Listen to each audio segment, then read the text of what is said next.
Huge, huge night, huge day yesterday. Woke us back. My name is Jennifer. My pronouns are she, her.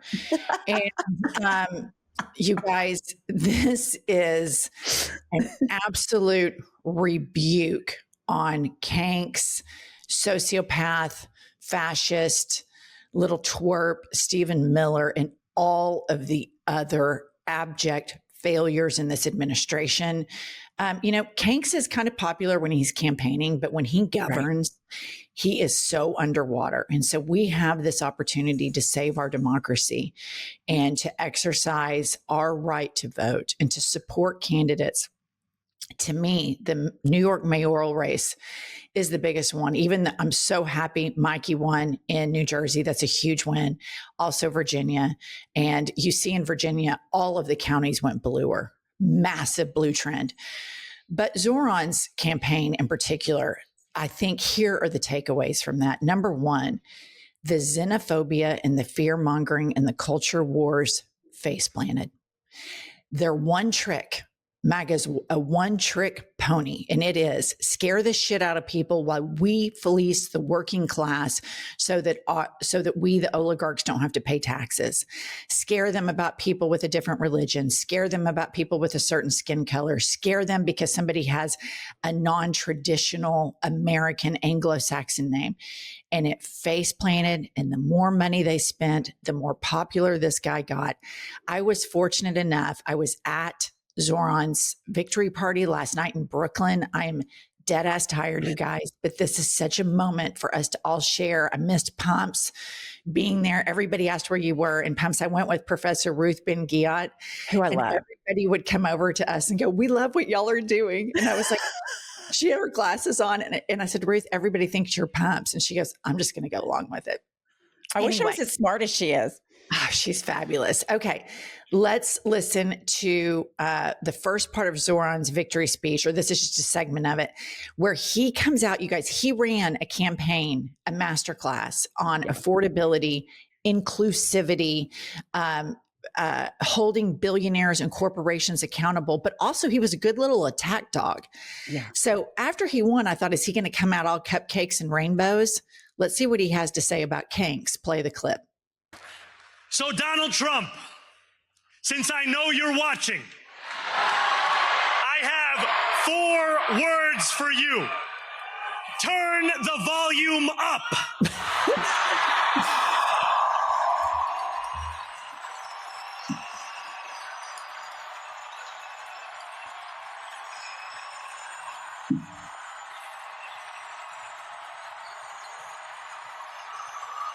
Okay, as you can see, viewer and listener, he comes out and he sticks to all of his campaign stuff, but he will not come out and not have that fight in him. And this is what the Democratic Party needs. Mm-hmm. Quit assuming that the other side is somehow decent or normal. And so I just love that he came out, included every single person on the planet. His politics are so inclusive, and then still has the fight in him. Well, here's the thing. Zoran knows, like every single person that's been paying attention, Donald Trump is a bully. And if you give in or you give a slight hesitation that you're scared of him, he goes for the jugular. Zoran's not scared of him. New York can overcome all this bullshit that Trump is doing, and he is going to lead them to do that. And that's why Trump and his little sycophants have just been absolutely terrified of this race. I mean, Trump said he's not going to give federal funding to New York City if Zoran won.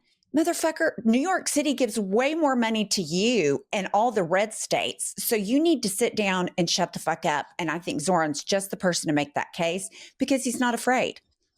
All right. And then next up, he goes after his opponent who lost in the primary, a very Trumpian Democrat who even Kanks referred to as a bad Democrat and then endorsed him. Right. And he goes after Andrew Cuomo, who allowed horrific xenophobic and Islamophobic and racist attacks against Zoran. He never stopped them.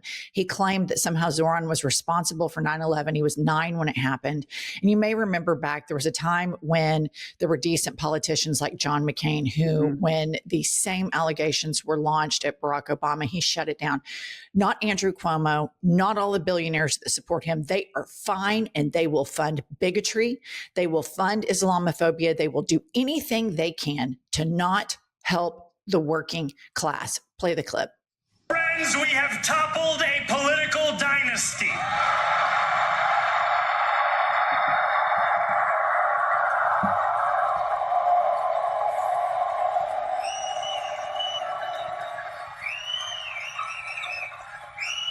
I wish Andrew Cuomo only the best in private life. But let tonight be the final time I utter his name. As we turn the page on a politics that abandons the many and answers only to the few.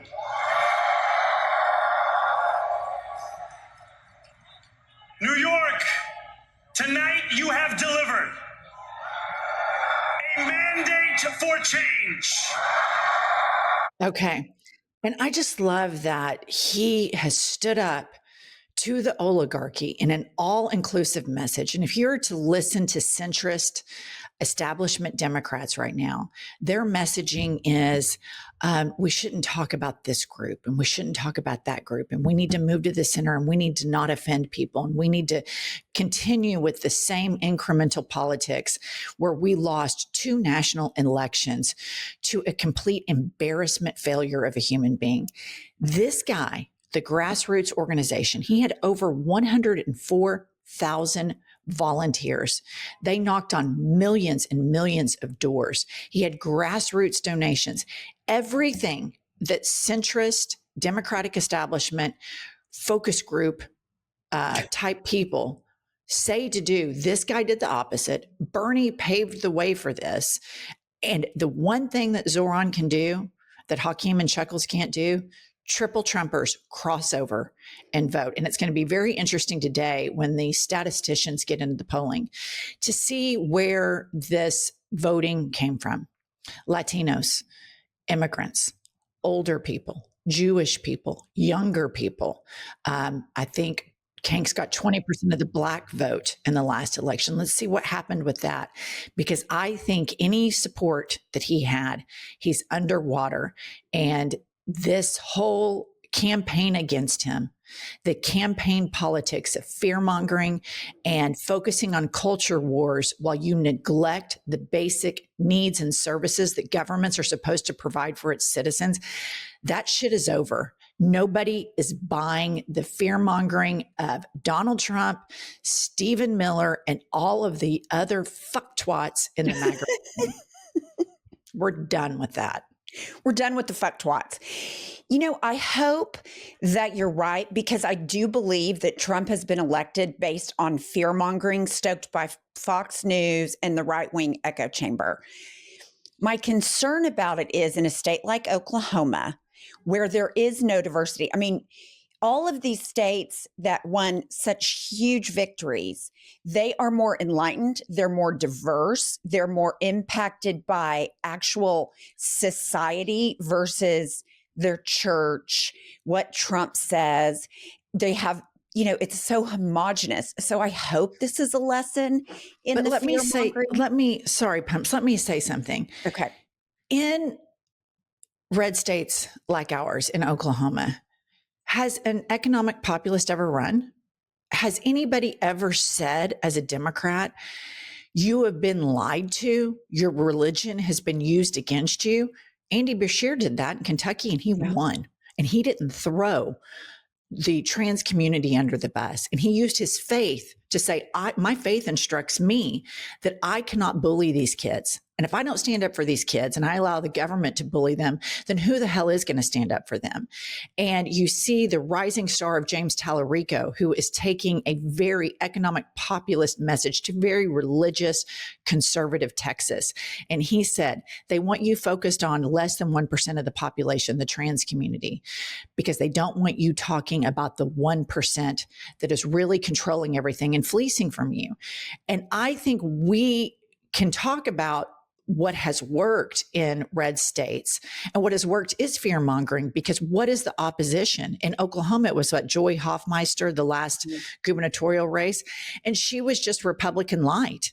And so these people that are deeply indoctrinated to vote Republican, they're always going to vote with the R when the disparity in the two candidates is so minuscule.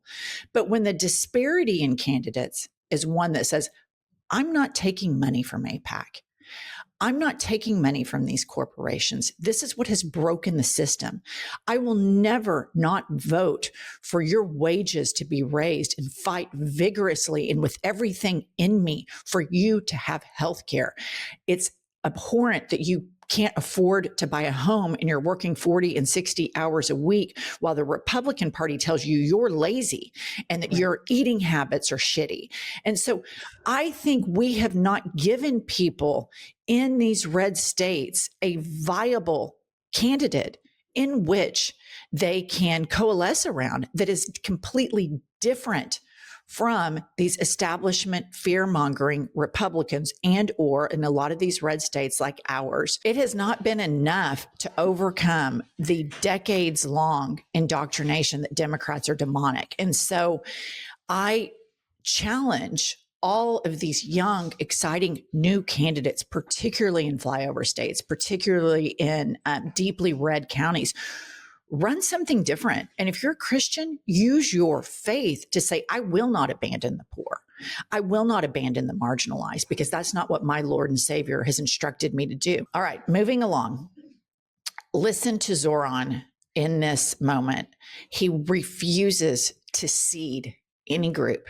He refuses. And y'all know that we have had Democratic politicians and strategists on our podcast, and the first thing they do is start throwing trans people under the bus. You have Ezra Klein that wants to throw women under the bus. And so let's listen to Zoran here. We believe in standing up for those we love. Whether you are an immigrant, a member of the trans community, one of the many black women that Donald Trump has fired from a federal job, a single mom still waiting for the cost of groceries to go down, or anyone else with their back against the wall. Your struggle is ours too. So this message of inclusivity attached to services and needs that the government needs to provide, I've never seen anybody run on that in Oklahoma. Have you, Pumps? No, I haven't. And I hope you're right. I hope that it would sway the vote. I'm skeptical a little bit.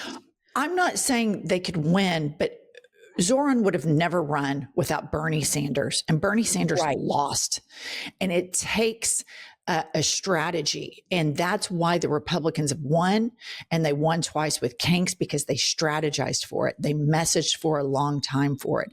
And the fight for this starts now, because this type of messaging is the epicenter of Democratic health, keeping the democracy healthy and having a government that serves the people.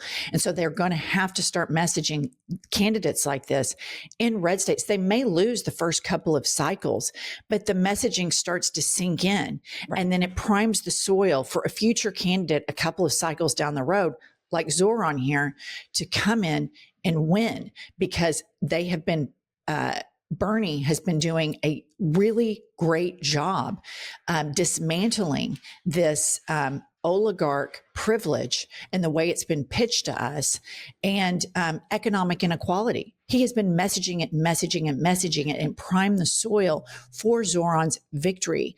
And so it's important that Democrats start thinking in terms like that versus the Democratic strategists that just think incremental status quo. All right, of course, Kanks has a stage 5 meltdown last night. Popped this up. Donald Trump. Trump wasn't on the ballot, and shutdown were the two reasons that Republicans lost elections tonight, according to pollsters.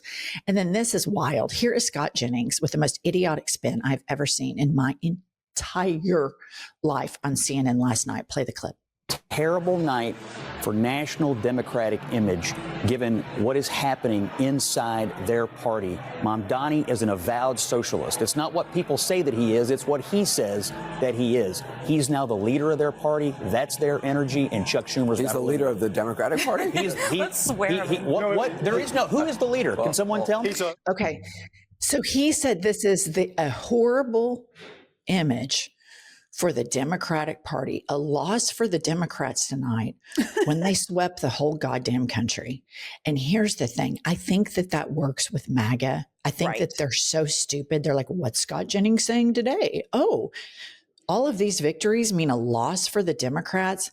This is the death of this gaslighting. People's eyes are opened, their ears are opened up, and this sort of fear-mongering bullshit.